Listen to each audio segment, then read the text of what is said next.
अस्सलाम वालेकुम class 10th biology chapter number 14 lecture number 1। आज का हमारा चैप्टर रिप्रोडक्शन के रिलेटेड है। इसमें हम देखेंगे कि रिप्रोडक्शन है क्या, ये क्यों ज़रूरी है और इसकी टाइप्स को डिस्कस करेंगे। फर्स्ट ऑफ ऑल, री मीन दोबारा एंड प्रोडक्शन मीन पैदा करना। Mean production of individual from same species, अपने जैसे नए जानदार पैदा करना, यानी वो अमल है जिसमें एक जानदार अपने जैसा दूसरा जानदार पैदा करता है। प्रोडक्शन ऑफ न्यू जनरेशन, हम ये भी कह सकते हैं कि रिप्रोडक्शन के जरिए नई जनरेशन पैदा करते हैं। बेसिकली इसमें होता ये है कि एक जानदार है या फिर एक सेल है, एक टिश्यू है, एक ऑर्गन अपने जैसा एक नया पार्ट बनाता है। अगर वो सेल है तो उससे सेल बनेगा, अगर वो ऑर्गन है तो उससे ऑर्गन बनेगा, और अगर वो ऑर्गेनिज्म है तो उससे ऑर्गेनिज्म बनेगा।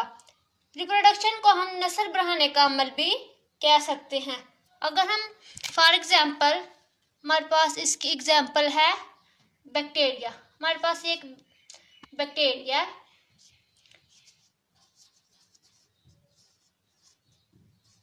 जब ये रिप्रोडक्शन करेगा तो अपने जैसे डॉटर सेल बना लेगा।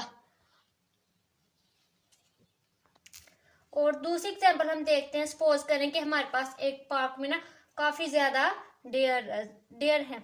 कुछ डेयर जो है वो इन्वायरमेंटल फैक्टर की वजह से, कुछ डिजीज़ की वजह से, कुछ जेनेटिक प्रॉब्लम की वजह से ख़त्म हो गए, मीन कि उनकी डेथ हो गई। हमारे पास ओनली 6 डेयर्स बचे हैं। इनमें से भी कुछ ऐसी होंगी जो कि फर्दर रिप्रोड्यूस करेंगी, कुछ ऑफस्प्रिंग प्रोड्यूस करेंगी और कुछ नहीं। अगर ये 6 डेयर अगर रिप्रोड्यूस ना करें तो एक ऐसा टाइम आएगा कि ये ख़त्म हो जाएंगी, इनकी स्पीशी बिल्कुल ही ख़त्म हो जाएगी। और अगर ये ऑफस्प्रिंग प्रोड्यूस करेंगी तो इनकी जनरेशन मेंटेन रहेगी। क्या हर ऑर्गन रिप्रोड्यूस कर सकता है? बिल्कुल भी नहीं। For example, group of cats है। ये जो कैट की स्पीशी है, इनमें से अगर एक कैट रिप्रोड्यूस करती है तो 4 कैट्स प्रोड्यूस होंगी। ये जरूरी नहीं कि जो 4 कैट प्रोड्यूस हुई हैं वो फर्दर रिप्रोड्यूस करें। ये उनकी कैपेसिटी पे डिपेंड करता है कि वो एडवर्स कंडीशन में किस तरह रिएक्ट करती हैं। इसमें से कुछ कैट्स जो होंगी वो कुछ कैट्स जो होंगी वो इन्वायरमेंटल फैक्टर की वजह से या डिजीज की वजह से या डिफेक्ट या फिर जेनेटिक डिफेक्ट की वजह से सर्वाइव नहीं कर सकती। कुछ होंगी जो सर्वाइव कर सकेंगी, जो फिटेस्ट होंगी और वो नेक्स्ट जनरेशन प्रोड्यूस करेंगी। नेक्स्ट अब हमारे पास रिप्रोडक्शन की इम्पोर्टेंस है कि ये क्यों जरूरी है। Reproduction essential for continuation of species.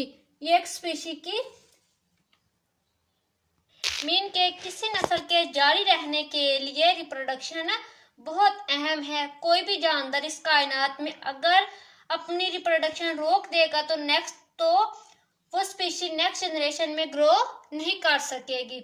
Reproduction is not important for the survival of an individual या फिर ऑर्गेनिज्म। रिप्रोडक्शन जो है वो इंडिविजुअल के सर्वाइवल के लिए जरूरी नहीं है।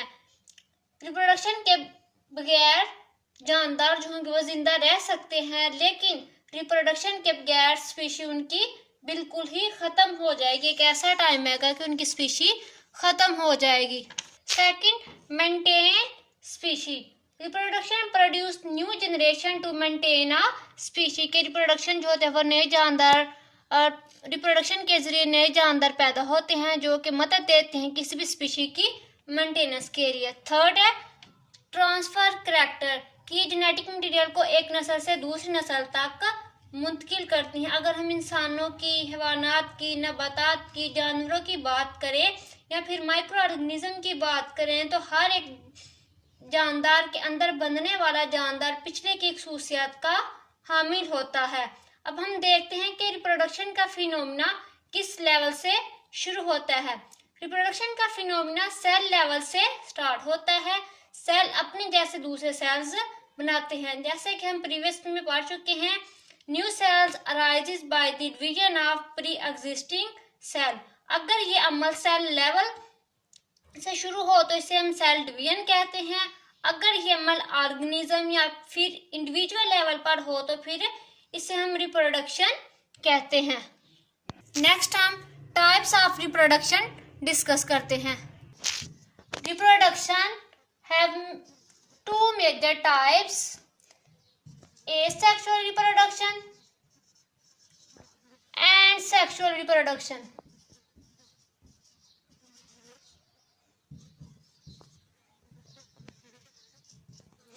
A mean absent,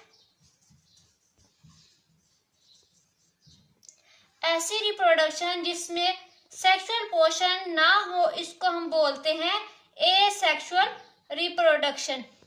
sexual mean sex cell,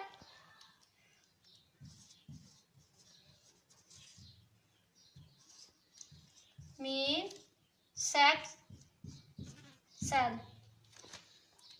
Asexual reproduction, it is a simplest type of reproduction.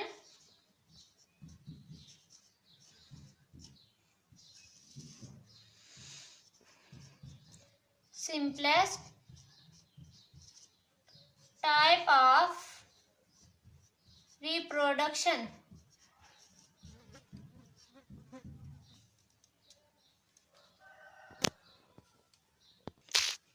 Asexual reproduction में ओनली सिंगल पेरेंट या फिर सिंगल इंडिविजुअल इन्वॉल्व होता है। सिंगल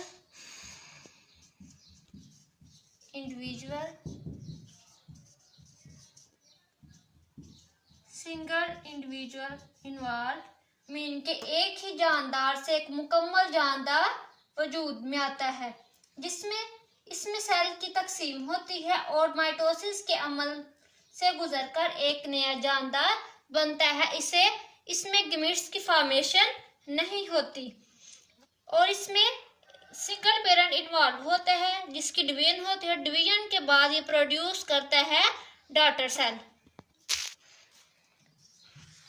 इसमें जो डॉटर सेल प्रोड्यूस होता है वो जेनेटिकली आइडेंटिकल होता है पेरेंट सेल से। Genetically identical to parent cell. अगर हम सेक्सुअल रिप्रोडक्शन की बात करें तो इसमें टू पेरेंट्स इन्वॉल्व होते हैं या फिर टू इंडिविजुअल इन्वॉल्व होते हैं। इसमें फॉर्मेशन होती है गमीट्स की, formation and fusion of gametes mean के इसमें दो पेरेंट्स इन्वॉल्व होते हैं, इनमें क्रॉसिंग ओवर होती है और इनके दरमियान जेनेटिक मटेरियल भी एक्सचेंज होता है। फिर इसमें गैमेट्स की फ्यूजन होती है, फर्टिलाइजेशन का अमल होता है और एक नया जानदार बनता है। गैमेट्स मीन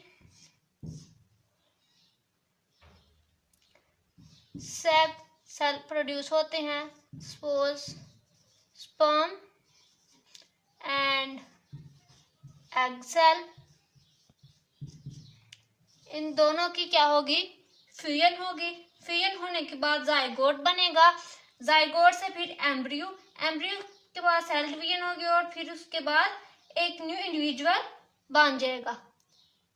इफ जाइगोट बनेगा, जाइगोट से एम्ब्रियो, एम्ब्रियो से सेल डिवीजन होगा, सेल डिवीजन से एक न्यू इंडिविजुअल बन जाएगा। इसमें मियोसिस होती है, जबकि एसेक्सुअल में कौन सा प्रोसेस होता है? Mitosis.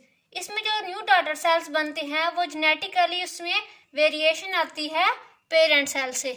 That's all about my topic. Have you any question then you ask me. Thank you.